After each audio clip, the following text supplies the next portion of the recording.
All right, ladies and gentlemen, we are ready to continue with our performances. We are delighted to welcome to our stage an ensemble from Phoenix, Arizona. This is the Moon Valley High School Symphonic Band under the direction of Dave Cox. For those of you on stage performing, let me introduce you to your adjudicators for this afternoon's performance. Over on your left, from Conejo Valley Youth Orchestra, we're very pleased to have Bill Benson. And the singer from UCLA, we have Dr. Jennifer Judkins. And over on your right, from the University of Utah, we're pleased to have Scott Hagan. Ladies and gentlemen, please join us in welcoming to our stage the Symphonic Band of Moon Valley High School. Woo-hoo!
Yeah.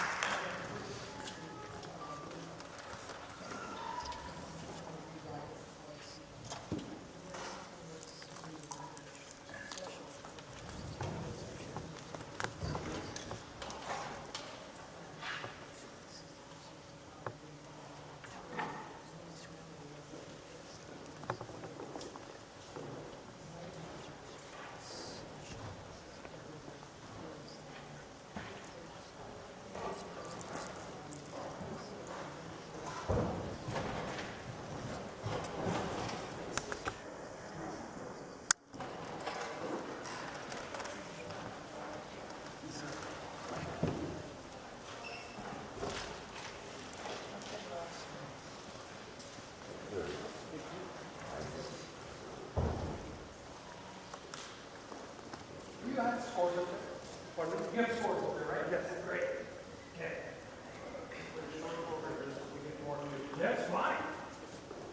That's fine. There's nothing wrong with that.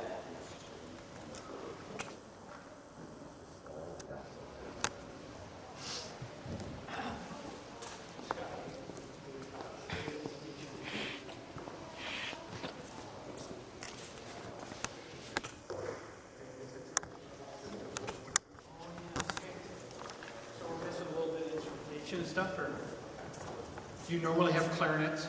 Yeah, we have three. Three, okay.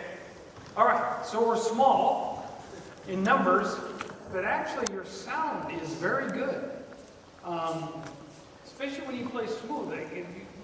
That last piece, and we're going to work a little bit, but I mean that alto sax and the horn line, very well done.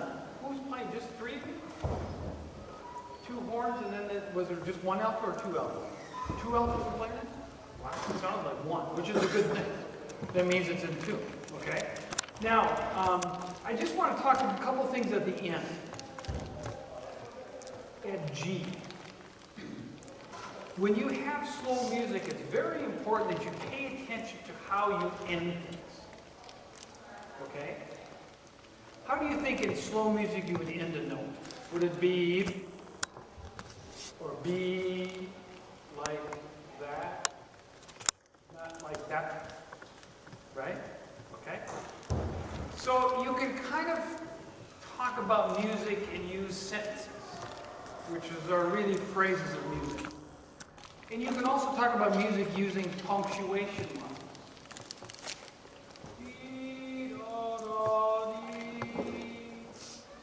Is that an exclamation point?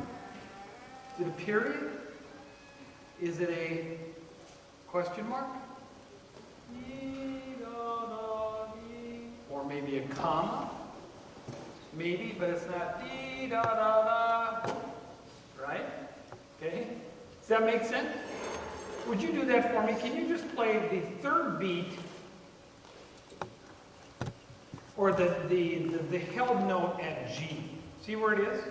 1, 2, and 3. Some people have a half note, but it's that note that we just held for a little bit. Can we play that? See where it is? Yes? Yes? It's at G. Ready? And go.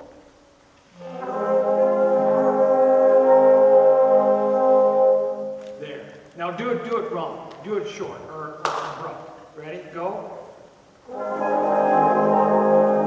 Again. Abrupt. Okay. Sometimes we have to make mistakes. Ready? And now send it someplace. Comma, question mark. Go. There. A lot of times when you end a note in something that's slow, and you end a note, more than likely you're going to come in softer or at the same kind of mood or intensity or whatever you want to call it as you just left the note prior.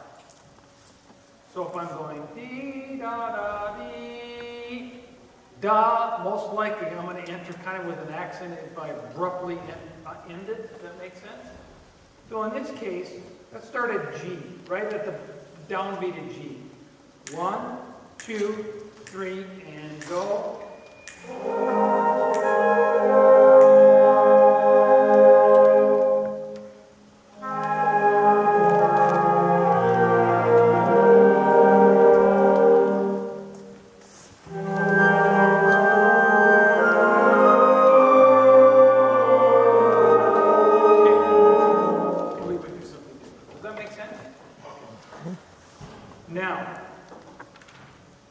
obviously in music, what's the most important line? If we have all this looking at a page, what do we pay attention to first? Melody, okay? But there has to be stuff that happens underneath the melody. In other words, it has to be very supportive underneath it too, like the half notes, the quarter notes, okay? Otherwise, the melody kind of sounds by itself, okay? Now, composers tend to be, and this is not a knock on it, but they tend to be a little bit lazy because they put everybody kind of at the same dynamic marking all the way down the page. If you're the conductor of this, you look at one line. We look at a bunch of different lines. It all says one dynamic level, and that's a fourth. Can't be. Okay? Sometimes the melody might need, depending on how many people are playing it, sometimes they might need to be somewhere down below mezzo forte. Or maybe the accompaniment might need to be a little bit louder. It all is a relationship to what happens at the beginning. Okay? So let's start this again, and let me just listen to you. Everybody, ready? 1, 2, and 3.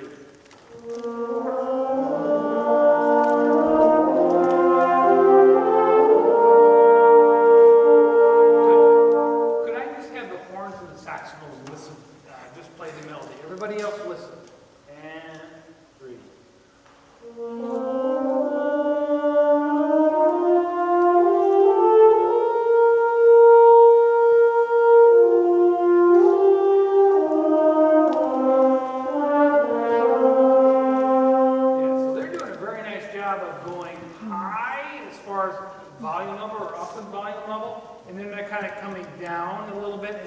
Getting more volume level when I showed you to do that, okay?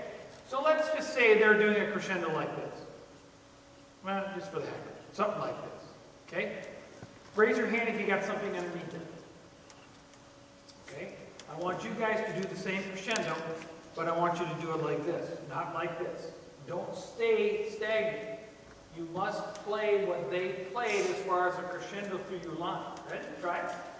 And if I don't hear enough, I'll motion for you. 1, 2, 3. Half notes, push, push, 4. See, all of a sudden it goes like this. It becomes something. And it doesn't take a lot. It would really help if we had something underneath, maybe a bottom, but we don't. That's okay. You can make up for stuff that's missing by playing a musical line. You don't need all these notes. You really don't. And then you prove that by the way that you sounded on some of the stuff. It's absolutely gorgeous. Now, what happens in this whole piece is you're playing legato all the way through. Fancy term, right? What does legato mean? Smooth, okay? How do we play smooth? Slowly, but what do we do physically?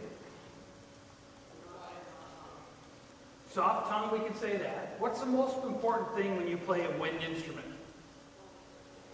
Wind. That's what they call it, wind instrument. Okay, we're not like our friends with strings. They can play all day long, which is okay. They have other issues. With us, our big issue is wind. Keeping the wind going, okay? When I woke up in the hotel this morning, when I went to turn on the faucet, I turned on the faucet, the water came on immediately. I didn't turn on the faucet and then wait 2 seconds and the water came out. Okay? But I could also take the faucet, I can go like this, and I can stop it. I can pulsate it by turning it on and off. Okay?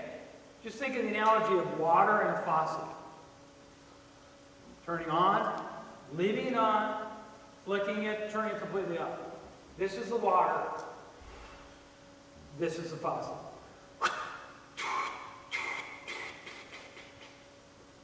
I can interrupt the air.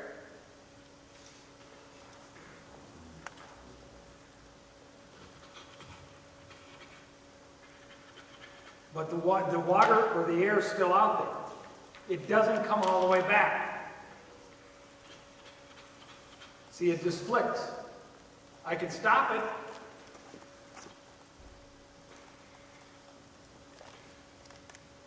And I'm stopping the sound.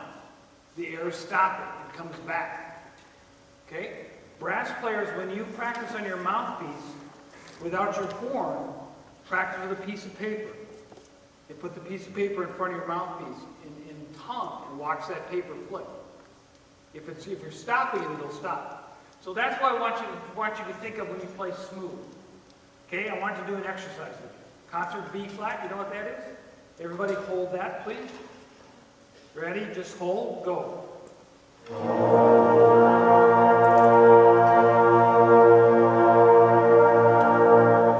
everybody playing B flat? Sounds like a chord. Which is a good thing if nobody's doing it. I think some people are, right? No? Wow. B flat, go.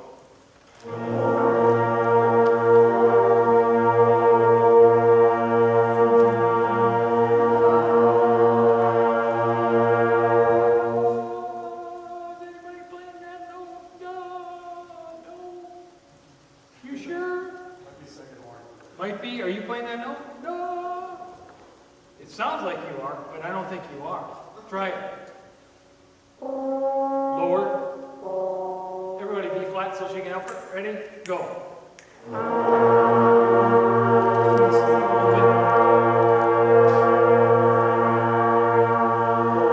Up higher. Okay. She wasn't actually playing the fifth. The fifth was sounding. She was playing something else, which is good. That's a good sign. That's called an overtone. We won't get into that right now, okay? Do B flat and do 4 quarter notes. Very smooth. 1, 2, air first, interrupt the air, go.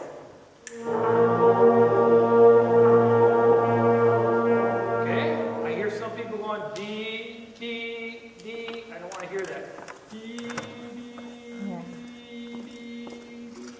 1, 2, 3, go.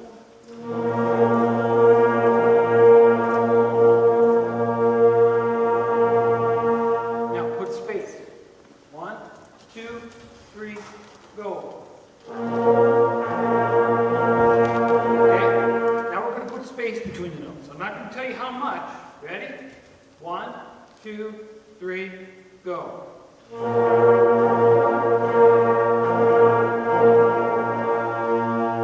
1, 2, 3, go.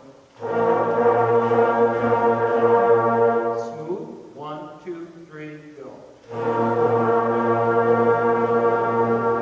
First thing I would do is when I warm up, and you have I'm sure you do warm up, but I always do the same warm up with my ensemble all the time. We do quarter notes very smooth. Dee, da, da, da, dee, da, da. I don't have them play any kind of separation at all. Because what I want it to do is I want it to get the air moving. Okay? All right? Now, when we talk about the hymn for band, we're talking about highs and lows, or we're talking about emotion, right? Okay.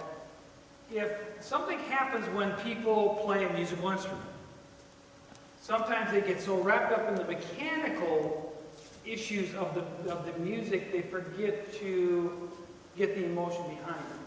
The emotion is really the highs and lows. And believe it or not, it's built into us.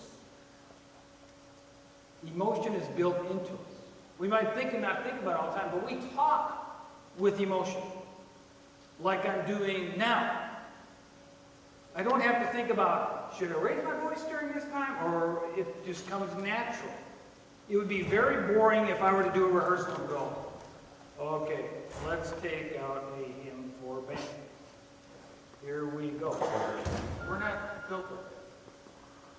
So think about this first line as playing highs and lows. Ready?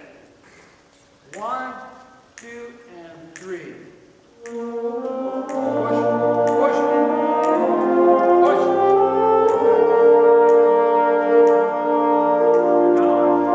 Down, down.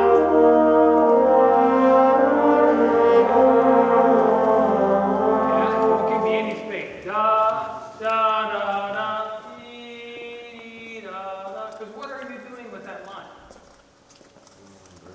You're finishing the melody, aren't you? Great. Does that make sense? Yeah, because you really do have a great sound. The other thing is, everybody talks about intonation. It's not that scary. Okay? The odds are pretty good. Either you're kind of flat, or you're kind of sharp, or you're kind of, How do you listen for intonation? You know? Sound waves, the beats? Or do we go, where do we go? Sometimes we go to the low. How about if it's in unison? How did you guys get that so well in tune? Good teaching, obviously, but how did he do it? How did you do it? Did it just happen by natural? Exactly. Somebody has to kind of be the leader and say, okay, we're gonna master the saxophone, or the saxophone. When you have a horn and saxophone playing, they're different timbres, but if the balance is correct, you can create an instrument nobody's heard. It's a saxophone. That's what you did such a great job. When you first started that piece, I thought, that is really cool how you did that. But it adds so much when the accompaniment does something behind it. Make sense? Take out the other piece. What's the name of it? What does that mean? Okay? How do you play a fanfare? Do you play it long quarter notes? What do you have? What do you do differently? Accent, all these fancy words. Space. What's the difference between this? La, la, la, la, la, la, la, la. What's the difference? The second to space. When you think of style of music, simply think space. Okay? So, figures that you need to space in fanfare. What? What kind of notes do we space in a fanfare? Half notes, maybe? Quarter notes, maybe? Depending on what it is. Dotted 8/16? Yet. For instance, bar 13/14. 1. Deep, da da da da da da. Play that for me. Don't forget, don't worry about the figure dotted 8/16. Just worry about the first note being deep, da da da da da. Ready? On beat 2. 1, 2, 3, 4, 1. Again. 1, deep, da da da da da da. 1, 2, 3, 4, 1. Just play the first note. I'm not worried about whatever the pitch or wedding. I want you to go 1, deep. That's it. 1, 2, 3, 4, 1. Shorter. 1, 2, 3, 4, 1. Again. 1, 2, 3, 4, 1. Add the next note. 1, 2, 3, 4, 1. And keep going through the line. 1, 2, 3, 4, 1. That's something you're going to get used to. Okay? But that's all the style of the music. When you think of style, think speed. And speed dictates how much space there's going to be. If I would play an eighth note and 2/16 over and over again, listen to what happens to the space as I get faster. B, da da B, da da B, da da B, da da B, da da B, da da B, da da B, what happens to the eighth note? Gets shorter. D, da da B, da da B, da da B, da da B. Okay? So space has to do with speed. Faster music, more space. Slower music, like the first piece, hardly space at all. It's a good sound. Some of the pitches you just got to work with. You just got to be more comfortable with. We play really well in flat keys, all of us. Sometimes when we get in sharp keys, something like that, it just takes a little bit of time for us to get used to it. Okay? Enjoy your time. Keep playing. Keep practicing. Okay? Thank you.